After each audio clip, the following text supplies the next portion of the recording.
Welcome to SCRS Talks, provided by the Society for Clinical Research Sites. Thank you for joining us as we explore the latest insights, trends, and innovations shaping clinical research today. I'm Jimmy Bechtel, the Vice President of Site Engagement with the Society, and today I'm joined by Mike Stratton, the President of CSSI, which is an Elixia company, here to share some of the work that they're doing and their perspectives on building trust and transparency with the clinical trial participant community. Mike, it's great to have you. Really excited to hear CSSI's perspective and some of the work you're doing on this topic. But before we jump in to that, I'd love to learn a little bit more about you and, of course, CSSI. Thanks, Jimmy. It's a pleasure to be here. Mike Stratton, president here at CSSI. A little bit of background about myself. I've been in the patient recruitment space for about 15 years now.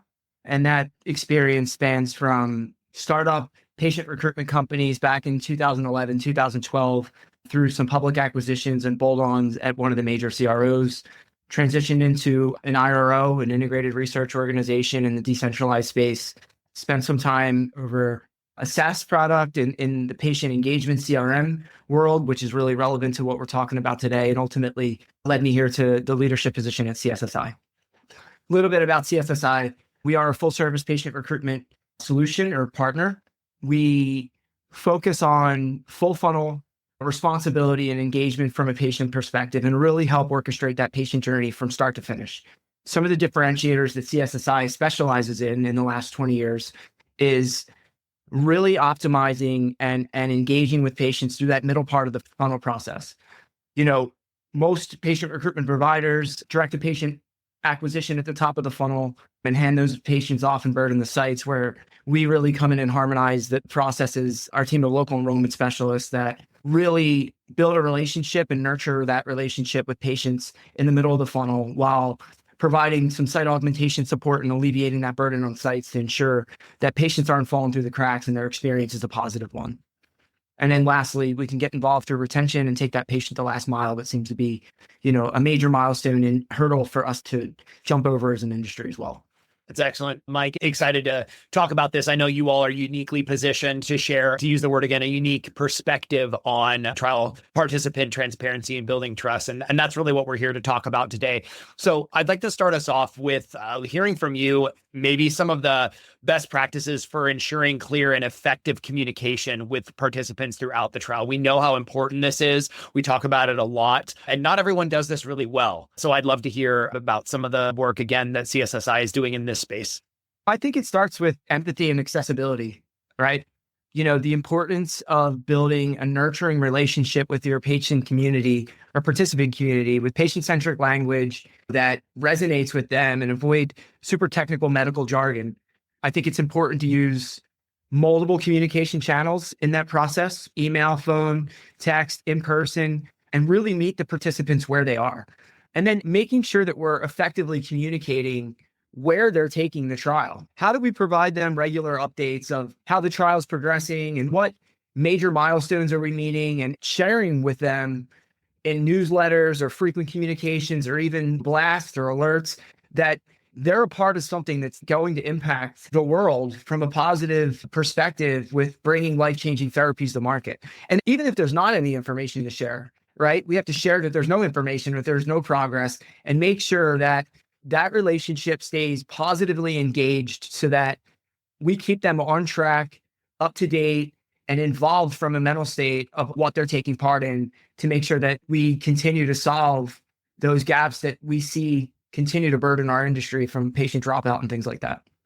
Yeah, I couldn't agree more, Mike. It's putting yourselves in the position of the patient, honing in on empathy, I think is really, really important, and making sure that we come at this from their perspective, understanding that they're in a vulnerable position and we're asking them to do something that might be scary to them with a clinical trial participation, given all the stigma and inaccurate information that exists out there. So I think that's a really important place to start as an industry.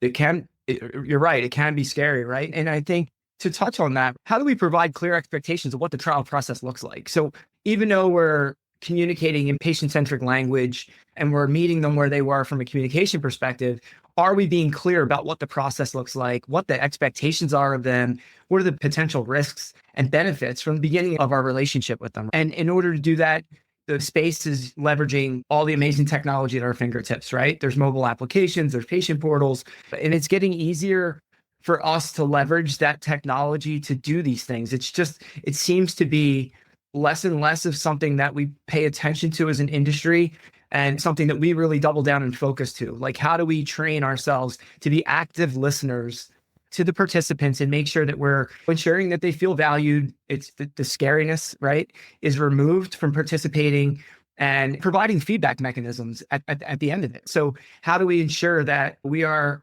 not only hearing them along the way, but hearing them after it so we can continuously improve what our best practices are on a go forward strategy too?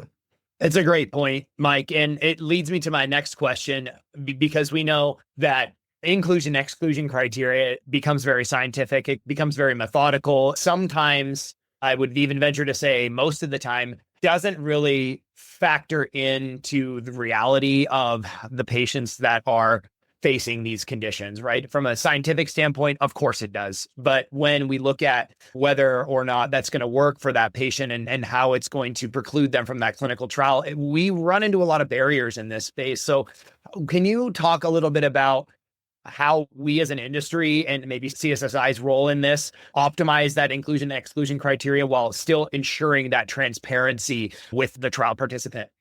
It's a great question. I think it comes down to like three major things, balancing precision and fairness, transparency, and building that trust that we talked about initially. When we balance precision and fairness, like, we have to fairly define the inclusion exclusion criteria and make sure that we're ensuring the scientific validity, but also avoid the unnecessary restrictions that you just talked about. I think using real world data, tapping into the predictive analytics tools that we have to refine the criteria will help make those trials more inclusive without compromising the safety of them. From a transparency perspective, right? Like, explain why the certain criteria is necessary and do it in terms, as we talked about originally, in manner that they can understand that we're talking in the context of participant safety and we're keeping research goals in mind as we share this information. And then in our pre-screening tools where we guide the participants on eligibility, make sure we make that the most streamlined and efficient process as we can to avoid any delays or disconnections that we leave things open for interpretation to them, right? So the more clear we are and streamlined we are in that process can help. And then from a trust factor, we just have to be upfront about the challenges of meeting the criteria. Not everybody's going to qualify, and provide resources for those who aren't eligible to help really explain and drill down into A, why, and B, take the opportunity to potentially provide information about other trials or support groups where they might find help that are outside of the particular engagement that we brought them in for in the first place.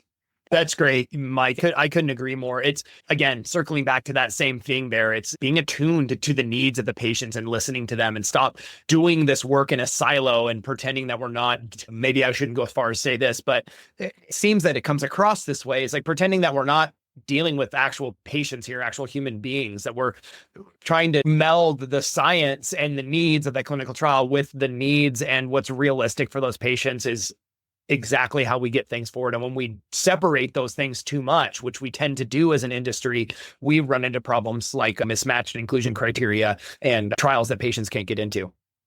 Yeah, I mean, we have to ensure that we take the transactionality out of it. As an industry, we're looking at units in an agreement or in a requirement of how many people we need to enroll. And obviously there's metrics that reverse engineer back up to the start with a pool of participants that we're trying to search for.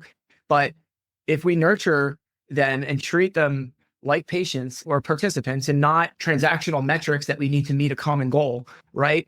I think we as an industry should see a better throughput and ultimately better outcomes in our trials because we're treating them like human beings versus mechanisms to meet units in a contract, right?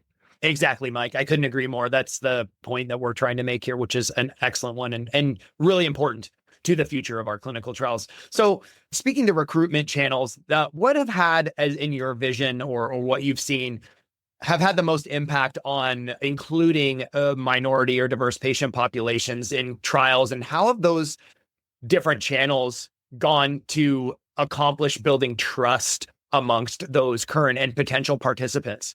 I think community organizations, healthcare providers that are connected to the underrepresented populations that we're trying to target, we can get hyper-focused on digital advertising with the social media search engines, targeted campaigns that are aimed at those diverse demographics, informational sessions in the communities, churches, local clinics, awareness events that help build trust inside that community. And with those effective channels, we have to take into account a number of things that we take for granted as society these days. Not every underserved population has internet access to have digital advertising reach them. So meeting the patients where they are is critical to the success of whatever channel that you pick. I think strategies on building trust to those channels, like testimonials of people that they trust and know, understanding the multi-language or bilingual needs in those communities, from materials to call center agents to site staff, whatever it may be, make sure that we make them feel as close to their native environment as we possibly can. Make sure that the materials reflect images and likeness and languages that represent them, so that it's not like this formally hard-coded translated thing that may speak in an official language, but not the local language, right?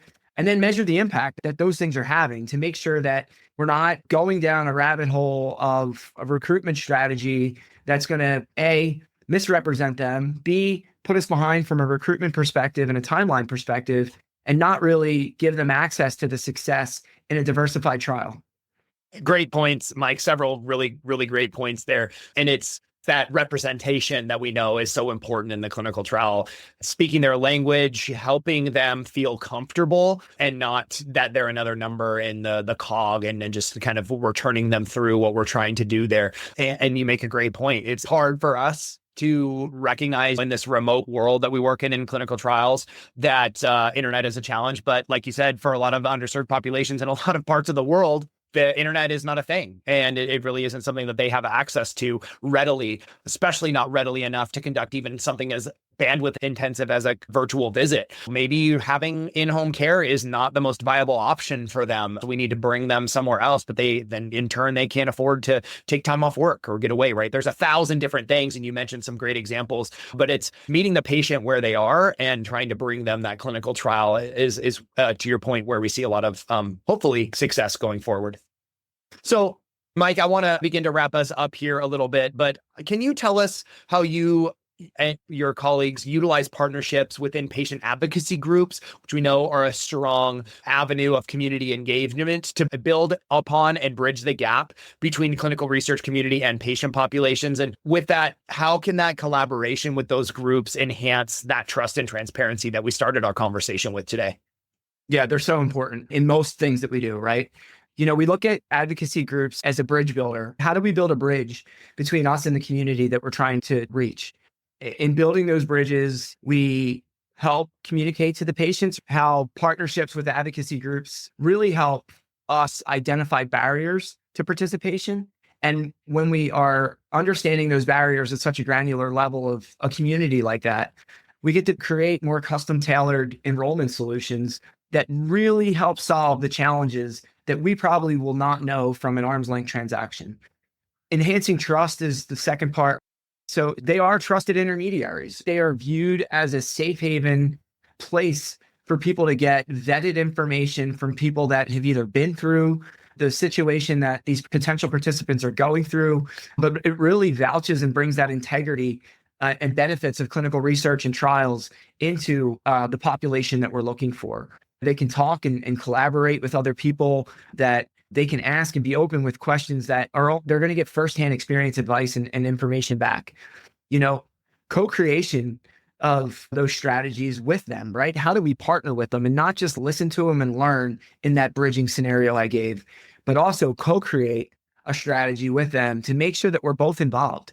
They have a great audience. They are, for lack of a better term, the SME when it comes to specific things that we need to know. So, why wouldn't we make sure it's a joint effort to increase that transparency, to build that trust, and really work through those group patient-led, sometimes advisory boards, to really come out with that most custom tailored approach for a trial. And I think from a best practices perspective, when we think about advocacy groups, right, it's engage them early in the design. Sometimes maybe when we get involved, it's later in the game because we're being brought on in a rescue scenario, or we're a line item in a budget. But when our sponsors or CROs are designing the trials, get their feedback earlier on to help them help design, right, what that trial looks like with their input. And I think it just brings a level of mutual respect between recruitment solution partners like us and those groups to really change the game and the dynamics of how we think about the patient engagement.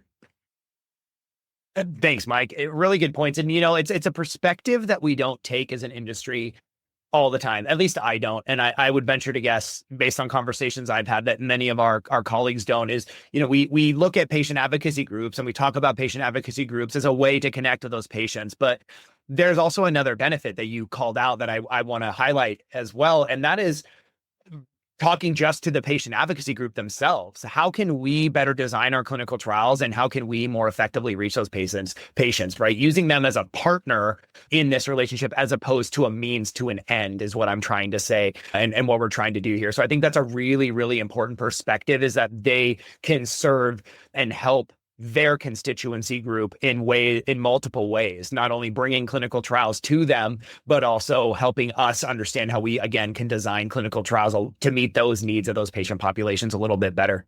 I think that's a really great place. I think that's a really great place for us to end our conversation on. Well, it's been a pleasure. Thank you so much for giving me this opportunity. I really enjoyed the conversation.